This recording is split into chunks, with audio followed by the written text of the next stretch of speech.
After tomorrow's storms and rain, the weather really looks good for the Easter holiday weekend. Of course, that means lots of crawfish boils. And what does the season look like? Well, Mike Haas has the answer right from a fisherman's mouth. He joins us now from down the street. Hey, Mike. Hello there, ladies. It's going to be very popular this weekend. Hear a lot of in the backyard as the boils are going on. As we know, there aren't many places in the world where conversations begin with how much for a sack of live, but it's quite common here in New Orleans, even more so in the Atchafalaya Basin, where we are heading for tonight's Down the Street.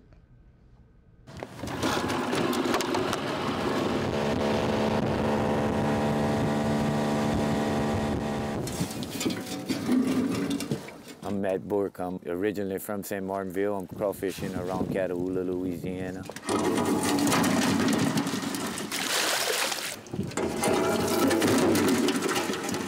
See, ever since I was a kid, my daddy crawfished, my daddy hunted and fished, and I've always been in the woods ever since I was big enough to climb over the side of the boat. We usually start in March, around March, April, till about July, August.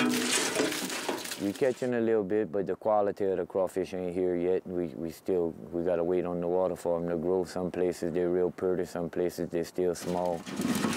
We're being hopeful for sure, you know, about what's gonna happen this year. Can kind of only just ride it out and see. But as so far, it kind of looks like a good crawfish season, deep water wise.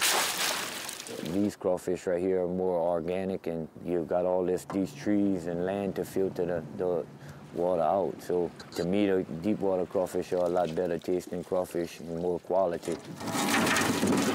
It's a lot of work. You just got to stick with it a lot of times, 12-hour days, 10-hour days. The more time you put in it, the harder you work at it, more money you make. We sell them at processing plants. Sacks worth so much money, so every sack you catch, you know, you bring back, and that's what you get paid for. It just don't even feel like a job, you know. Most people don't even get to see this in their lifetime. We take it for granted. We get to see it every day, you know, and we get to see different things, you know. It's like, it's so peaceful and quiet out here. It's like you ain't even working. Right now, to make a good day would be, you know, 10 to 15 sacks, you know, you make you a good day.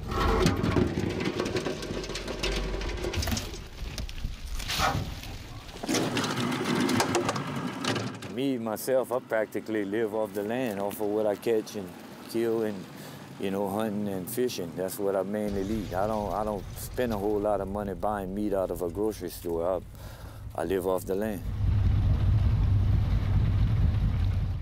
My thanks to Tom Moore, photographer, editor extraordinaire, for that story. I mean, it's going to be a good season, but that's a lot of work, all day, every day to make it. But you know, for him, he's like, I'm not even working. Exactly, he has a lot of passion for it. So, because it doesn't hopefully feel like it's a good work. season. We had some about 3 weeks ago, and they were small, a little thin, but I think it's going to be a couple of huge ones, so it's going to be a good season, I hope. Somehow I thought they would put it in the net and come out with a whole sack. Yeah, that's right. I don't know, It's a lot of trash you got to catch, yeah. All right, thanks, Mike.